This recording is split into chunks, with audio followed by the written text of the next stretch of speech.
The Dynasty Madden League grind in 365. Welcome to the hot seat where I'm your host, Terrordome. Pretty much this show, I can talk about whatever I want. This week, man, I'm going to be covering the top 10 Dynasty users.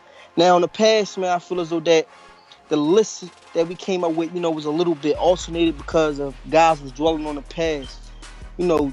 My top 10 guys that I got on this list is straight numbers. We're going by numbers and we're going by how these guys been performing this year. I'm not going off the past. I don't care about the past. I'm talking straight right now football. I know that the game, got a couple issues and a couple users, not being able to do what they want to do.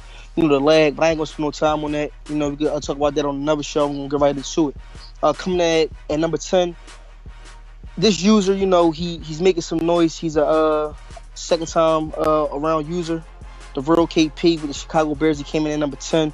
I like what I'm seeing from this guy. But last year, he got knocked off, went up against a veteran of the Dynasty, Hot Tub, got knocked off in, I believe, the NFC Championship. But this guy, man, he's coming out this year, and he's picking up where he left off at. He had 2 tough losses this year, but he just bounced back, got 2 wins. He got a tough, nice actual win against the top defensive team in the league, the Vikings, with Nasty Newt. This guy, man, I had to put him at number 10. Number 9, 85 in the Cincinnati We Ain't Shit Bengals. If y'all think that these Bengals is not shit, I'm telling y'all right now, you might as well start going to get high with Pookie right now because he's basically feeding y'all smoke and bullshit. This is a user that had some tough games due to some Madden issues, which forced him to take a couple L's. But this is a guy, man, that you will not, I'm telling you, don't sleep on because he will come right and bite you right in the ass, man. But them losses that he took in the early part of the season, I had to drop him down at 9. But I'm pretty sure next time my list come out, he's going to be higher than number 9. Number 8, got a new user that I believe he hasn't cracked the top 10 DML list since he entered Madden. But this year, man, he's flat out coming out, taking care of the ball. He's ranked at the bottom of the league in giveaways. He's running a rock, passing a rock, playing great with them Arizona Cardinals. I had to give it to under 2 rated, but the Arizona Cardinals at slot number 8. Now, number 7, this is also another new user that I believe has not made the top 10 DML list since he's been playing Madden. But this year, he's playing lights out football. He got the black hole back popping. He got LA, they rocking out there with Marshawn, Beast Mode Lynch. I had to give it to number 7 spot. I had to go to Darkness and the Oakland Raiders. Now, this team also didn't really have a test yet coming off the early part of the first couple games of the season, but he's still sitting at 6-1, and you got to respect the record. He's also ranked top 10 in defense and offense. So this is a guy who's also making noise. He's a new kid on the block, man. Now, this next user, I don't know if it's the new no-fly zone out there in New York, but this guy, he's a new user, came in to a horrible New York Jets team.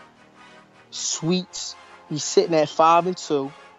The guy's making noise. He's trying to put his stamp on the DML, but, I'm looking to see what the second half of the season will bring because the first half he really didn't face no top DML veteran users, but he's sitting at 5-2 and he's making a lot of noise with them New York Jets. He has approximately 24 INTs, and this guy, man, he's playing flat out good football out there in New York. All right, number 5. I know a lot of people won't be wondering why this guy's at number 5. And he is the defending Super Bowl champ. He's ranked undefeated right now, 6-0. But the reason why I have Tightworth and the Miami Dolphins at number 5, he really hasn't, I'm not going to say played anybody. I'm not taking away the way he's playing because it's any given Sunday in the DML, but he really hasn't, that team has not been tested yet. He's faced a couple struggling users that's continuing to struggle. They were struggling last year, and just seems to be the same story this year. But this team, man, reminds me of the San Antonio Spurs. They're not flashy. They don't have no crazy talent. Like, not say like they don't have no explosive talent, because they do, but they just have pieces that gel so perfect together, man. They come out week in after week, just getting W's, man. And this team, they don't come out. They stick to the game plan. They don't come out try to do nothing extra. He take care of the ball. He causes turnover. He's getting after the quarterback. He's also, I don't know how he's figuring it out, but he's stopping the run. He's ranked #1 in the DML with stopping the run on defense. Not to take anything away from him, but I had to put him at #5 because I feel as though that he didn't face anybody yet. The words that will put that Miami Dolphins team to pretty much to the test right now. But he's a defending Super Bowl champ. He's pretty much picking off where he left off at. He's sitting at 6-0 right now. All right, #4. I had to give it to this spot was really tough, but with the lag going on, guys saying that the zones and the bullshit cornerback, the mediocre cornerbacks are overreacting. The zones are too tight. This guy, man, is flat out slinging a rock with a 41-year-old quarterback that seems to not be getting. There's no declining at all in his game. I had to give it to SJ and the New England Patriots. They're sitting right now third in the league with total offensive yards, 33 sacks. 33 sacks. He's wreaking havoc on the quarterback. If you got this guy on your schedule, I'm telling you right now, please, you better adjust your line to the best way you can. But this guy is coming after your quarterback, and he's trying to rip his head off with every hit that he gets. How else can I forget the little speedy midgets out there? I believe every wide receiver that this guy has to be probably 5'11" or under. Call them the speedy midgets. They're up there. They're running up and down the field. They don't seem to be getting no fatigue. But I had to give the first slot to them. He's doing excellent things out there in New England, slinging that rock with, guys complaining about the cornerbacks, reacting, the zones being tight. It seems not to be having no effect on his game. Now, at this #3 spot, I have to give him an award for the turnaround team of the year, because this team was, I ain't going to say struggling, but this team was struggling, trying to adjust his game to Madden, this Madden cycle, and this year he seems to be doing it. I have to give the Houston Texans an expert. Now, he had a couple impressive wins early part of the season, versus KP and the Philadelphia Eagles, King Vitamin and the Jacksonville Jaguars. The one thing that I noticed from both of those games, it was smart play calling. He came out, he executed his plays, he didn't try to force anything. He basically took what the defense gave him. Now, with that being said, when I preach it all the time, adjust your game, adjust your game. If you look at last season, how this Houston Texas team looked, and look at it now, total different page. Yes, there's still some things that he's struggling with, but this guy right now, man, is playing flat out good football, man, and I'm liking what I'm seeing. That's why I had to give the #3 spot to the Houston Texans. Now, the #1 and the #2 spot could have went either way, but at #2, I had to give it to the Washington Redskins and HB30. Now, usually when we talk about HB30, if you've been in the DML since the last Madden cycle, the first thing you will talk about is running the rock. This year, man, this guy, you have to talk defense with this guy, man. This guy is tearing shit up on the defensive side of the ball. He's ranked second in total. He's ranked, He's ranked second in total offensive yards allowed, fourth in passing yards allowed, third in rushing yards allowed, and third in points allowed. This guy defense is the scariest defense right now in the DML. I repeat, this guy he has the scariest defense in the DML right now. He held the #1 spot user to 13 points. Now, y'all say 13 points. That's still.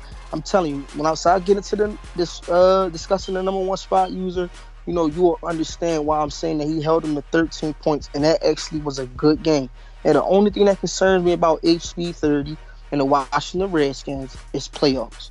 When it comes to the playoffs, he just can't seem to get over that hump. I don't know if it's the playoff curse from Madden 17, but I just don't know what it is. But how he's playing right now, man. He seems like he got that motivation to get over the hump. So I'm looking. I'm not even looking. I'm excited to see what he can do once the playoffs come. And that scary defense, I'm telling you, that's something to watch out for. Now, the number one spot, usually people just give it to him because they said he dominates the game in Madden. He dominated the cycle with Madden 17. But one thing, I'm going to give him the number one spot, hot tub in the Dallas Cowboys. But I do, in this man, see some decline in his game. He's not coming out dominating. But it seems like every time you say that you see a decline in his game, he comes back and he show you something to make you reconsider what you just said. Now, the reason why I gave hot tub the number one spot, number one, most importantly, he had the toughest first half schedule. He had to play against Farquaad and the Falcons, Ness and the Bucks, HP30 and the Redskins, Matty Ice and the Saints, the real KP and the Bears. All those games that he played except for one, which was against HP30, he won by multiple touchdowns. Now, some guys might say it was the lag, some guys might say it was the zone, some guys might say it was this, it was that. It don't matter. The guy still came out and bust your ass. There's no way around it. He bust your ass. All right, he leads the lead in total offensive yards. He's putting up a crazy 41.7 points per game, leading the lead in passing touchdowns, top 10 in defensive yards allowed, third in team sacks, second in team interceptions, and only allowed an impressive 72 points on defense. This guy's flat out dominating. I don't know if it's him losing the Super Bowl or whatever. This guy just flat out dominating on all areas in the DML. But with that being said, he got knocked off. So there is, a way that you can beat him. You just got to sit there and watch his game. But he has the number one spot, man, and he definitely earned it. That was my DML top 10 list based off of this year. Guys is flat out balling. If your name wasn't mentioned, put that chip on your shoulder and come out and make the list. That we'll be doing a revamp of it in the next 3 weeks. Oh, yeah. Be sure to check out the grind. We'll be talking about the good, the bad, and the ugly of this Madden cycle. There's going to be some real good information given. So just be sure to tune in, man. On that note, I'm your host, Terrordome, and I'm out.